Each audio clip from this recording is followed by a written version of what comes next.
ଷଷ୍ଠ ଶ୍ରେଣୀର ମାତୃଭାଷା କାଳାଂଶକୁ ସମସ୍ତଙ୍କୁ ସ୍ୱାଗତ ଅଭିନନ୍ଦନ। ଗତ କାଳାଂଶରେ ଆମେ କ'ଣ ଶିଖିବା ଉପରେ ଆଲୋଚନା କରିଥିଲେ। କ'ଣ ଶିଖିବାରେ ଲେଖକ ଅନେକ କଥା ଆମେରିକାର ଅନେକ କଥା କହିଥିଲେ ଏବଂ ତା ଭିତରୁ ଆମେ କିଛି ଜାଣିଥିଲେ ଯେ ଆମେରିକା ଜୀବନର ସବୁଠୁ ବଡ଼ କଥା ହେଲା ଆମେରିକାମାନେ କାମର ପ୍ରଶଂସା କରନ୍ତି, ପରିଶ୍ରମର ମୂଲ୍ୟ ବୁଝନ୍ତି। ଆଉ ଗୋଟେ ଏହା ପୂର୍ବରୁ ପୂର୍ବ ପାଠର ଗୋଟେ ପ୍ରଶ୍ନ, ଲେଖକ ମଣିଷର ଦୋଷ ଓ ଗୁଣ ସମ୍ପର୍କରେ କ'ଣ କହିଛନ୍ତି? ଲେଖକ ମଣିଷର ଗୁଣ ଓ ଦୋଷ ସମ୍ପର୍କରେ କହିଛନ୍ତି ଯେ ଦୋଷକୁ ଛାଡ଼ି ଗୁଣକୁ ଶିଖିବା। ଲେଖକଙ୍କ ମତରେ ଆମେରିକାର ସବୁଠୁ ଭଲ କଥାଟି କ'ଣ? ଲେଖକଙ୍କ ମତରେ ଆମେରିକାର ସବୁଠୁ ବଡ଼ କଥାଟି ହେଲା ପରିଶ୍ରମର ସମ୍ମାନ। ତାପରେ ଆମେ ଯିବା ପରବର୍ତ୍ତୀ ପାଠକୁ। ପୁସ୍ତକ ପଠନ କରୁଛି, ସମସ୍ତେ ବହିକୁ ଦେଖିବ। ମିଷ୍ଟର ବେକର ଆମେରିକାର ଜଣେ ଅବସରପ୍ରାପ୍ତ ଇଞ୍ଜିନିୟର, ବୟସ 70 ଉପରେ, ମୁଣ୍ଡର ବାଳ ଧଳା। ସକାଳେ ଶ୍ରୀମତୀ ବେକର ଓ ମୁଁ ଯେତେବେଳେ ଗାଡ଼ି ଧରି ସଭାକୁ ବାହାରୁଛୁ, ଶ୍ରୀ ବେକର ସେତେବେଳେ ଟାଙ୍ଗିଆ, କୋଡ଼ି, ଶାବଳ ଲଦି ଗାଡ଼ିରେ ଉଠନ୍ତି। ପର୍ବତ ଭାଙ୍ଗି ପଡ଼ିଆ କରି ତହିଁରେ ଘର ତୋଳିବି। ଦିନେ ଦିନେ ହତାବାଡ଼ ଦେବା ପାଇଁ ମୁଁ ତାଙ୍କ ସଙ୍ଗେ ଯାଏ। ପଚାରେ, ତମର ତ ଏତେ ସମ୍ପତ୍ତି, ଯାହା କହନ୍ତି ଶହ ଶହ କହ କହ ଟଙ୍କା ସୁନା, ଦୁଆରେ ଗାଡ଼ି ଥୋଇବାକୁ ଜାଗା ନାହିଁ। ତୁମେ ଏ ବୁଢ଼ା ବୟସରେ ପୁଣି କାହିଁକି କୋଡ଼ି ଶାବଳରେ ସଉକି କରୁଛ? ସେ ଉତ୍ତର ଦିଅନ୍ତି, ଗୋଲକ, ତୁମେ ଏତେ ପାଠ ପଢ଼ି ଆମେରିକା ପର୍ଯ୍ୟନ୍ତ ଆସିଲଣି, ତଥାପି ଆମେରିକା ଜୀବନର ମୂଳ ଦର୍ଶନଟା ଧରିପାରିନ। ଆଉ କାହା କଥା ଛାଡ଼ି ଦିଅ, ମୁଁ କାମ କରେ ଜୀବନ ଉପଭୋଗ କରିବା ପାଇଁ। କାମ ବ୍ୟତିରେକ ଆମେରିକାନ ଜୀବନରେ ସୁଖ କଳ୍ପନା ଅସମ୍ଭବ। କାମ ଭିତରେ ଯେ ଆନନ୍ଦ ଲୁକାୟିତ ଅଛି, ତା ଯେ ଜୀବନରେ ଥରେ ଚାଖିଛି, ସେ ଆଉ ଛାଡ଼ିପାରିବ ନାହିଁ। ବୁଢ଼ା ବାପ ପରିଶ୍ରମ କରେ ବୋଲି ପୁଅ ଝିଅ କ'ଣ ବସି ରହନ୍ତି? ଅସମ୍ଭବ। ସମସ୍ତଙ୍କର କାମ। ଆଗରୁ କହିଛି, କାମ ନ କଲେ ପିଲାଏ ପଇସା ପାଆନ୍ତି ନାହିଁ। ତେଣୁ କାମ ହିଁ ଆମେରିକା ଜୀବନର ମୂଳମନ୍ତ୍ର। ଆମେରିକା ପିଲା କେମିତି ଦରକାରୀ କାମ କରିପାରେ ତାହାର ଗୋଟିଏ ଉଦାହରଣ ଦେଉଛି। ଦିନେ ମୁଁ, ଡେଭିଡ୍ ଓ ତା ବାପା ବୋଉ ସମସ୍ତେ ଗୋଟିଏ ସହର ଅଭିମୁଖରେ ମୋଟର ଛୁଟାଇଥିଲେ। ଭାରି ବରଷା, ବରକୋଳିଆ ଟୋପା ଅଜାଡ଼ି ହୋଇ ପଡ଼ୁଥାଏ। ରାସ୍ତା ଉପରେ ଚକାଏ ପାଣି। ହଠାତ୍ ମୋଟରର ପଛ ଚକାଟା ଫାଟିଗଲା। ମାଇପି ମଣିଷ ସବୁଠି ସମାନ। ବିପତ୍ତି ପଡ଼ିଲେ ଅଳ୍ପ ବହୁତ ଏତସ୍ତତ ହୁଅନ୍ତି। ମୋ ଜୋରେ ମୋଟର ଚଳାଇବା ଓ ଚକ ଫାଟିଲେ ସମ୍ଭାଳିବା ଏକା କଥା ନୁହେଁ। ଆମେ ସମସ୍ତେ ମୋଟରରୁ ବାହାରି ଖବରକାଗଜ ଖଣ୍ଡେ ଲେଖା ମୁଣ୍ଡରେ ଦେଇ ଠିଆ ହେଲୁ। 15 ବର୍ଷର ପୁଅ ଡେଭିଡ୍ ରାସ୍ତା ଉପରେ ପାଣିରେ ଶୋଇ ଅଧଘଣ୍ଟାରେ ନୂଆ ଚକଟିଏ ଲଗାଇଦେଲା। ଆମେ ସମସ୍ତେ କୃତ୍ୟ ହେଲୁ। ଆମେରିକା ଲୋକେ ଅନେକ ଦିନ ପର୍ଯ୍ୟନ୍ତ ଏକୁଟିଆ ହୋଇ ଚଳୁଥିଲେ। ପୃଥିବୀ ରାଜନୀତି ସହିତ ସେମାନଙ୍କର ବିଶେଷ ସମ୍ପର୍କ ନଥିଲା। ଗଲା ବିଶ୍ୱଯୁଦ୍ଧରୁ ସେମାନେ ପୃଥିବୀ କ୍ଷେତ୍ରରେ ଆଗୁଆ ହେବାରେ ଲାଗି ପଡ଼ିଛନ୍ତି। ବିଶ୍ୱ ଶାସନ, ବିଶ୍ୱ ମୈତ୍ରୀ ପାଇଁ ସମସ୍ତେ ବର୍ତ୍ତମାନ ବଡ଼ ଉତ୍କଣ୍ଠିତ। ଆମେରିକାର ଯେକୌଣସି ସହରକୁ ଗଲେ ଆନ୍ତର୍ଜାତିକ କୌଣସି ନା କୌଣସି ଅନୁଷ୍ଠାନ ଦେଖିବାକୁ ପାଇବେ। ଆମ୍ଭେମାନେ ତ ଏତେଗୁଡ଼ିଏ ଜାତିର ପିଲା ଆମେରିକା ପଇସାରେ ଆମେରିକାରେ ବୁଲୁଥିଲୁ।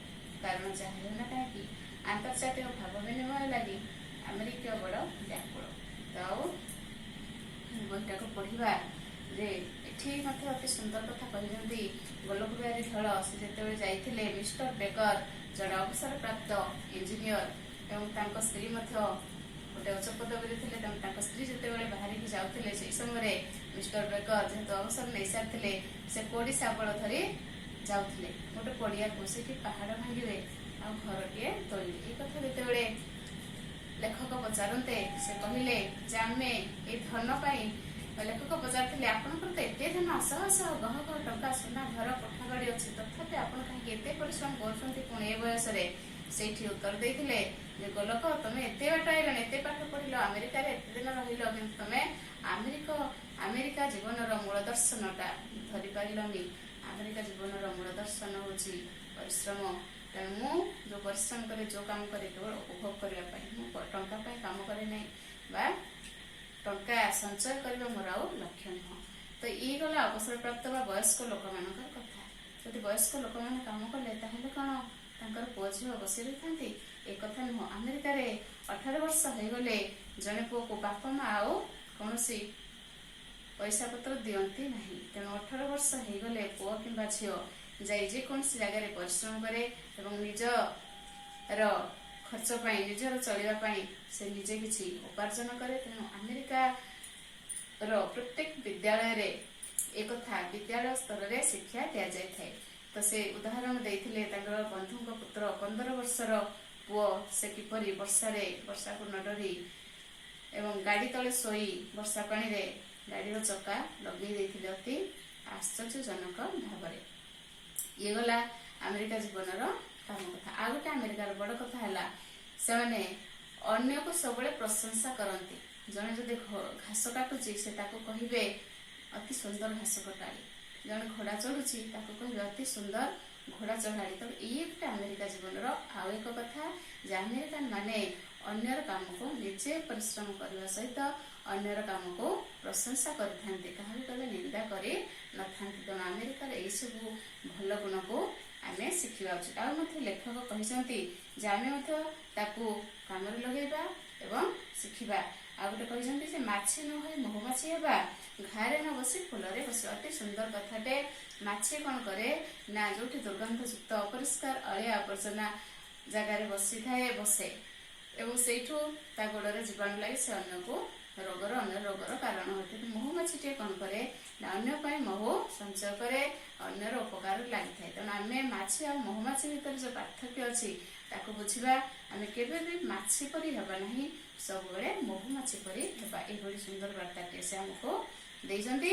ଏବଂ ଆଉ ଶେଷରେ ସେ କହିଛନ୍ତି ଉଚ୍ଚ ମନା ଅଛି ଅମୃତ ଲୋଭଇ ନିଜ ମନା ଲୋଭେ ବିଷ। ତେଣୁ ଉଚ୍ଚ ମନାର ମନରେ ସବୁବେଳେ ଅମୃତ ଥାଏ, ଅମୃତ ପାଏ। ଯାହା ମନ ଉଚ୍ଚ ସେ ଲାଭ କରିଥାଏ ଅମୃତ, ଯାହା ମନ ନିଜ ସେ ଲାଭ କରେ ବିଷ, ସେ ବିଷ ପାଏ।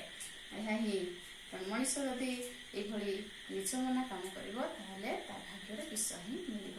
ତେଣୁ ଏହାକୁ ଆମେ ଅତି ସୁନ୍ଦର କଥା ସବୁ ଶିଖିଲେ।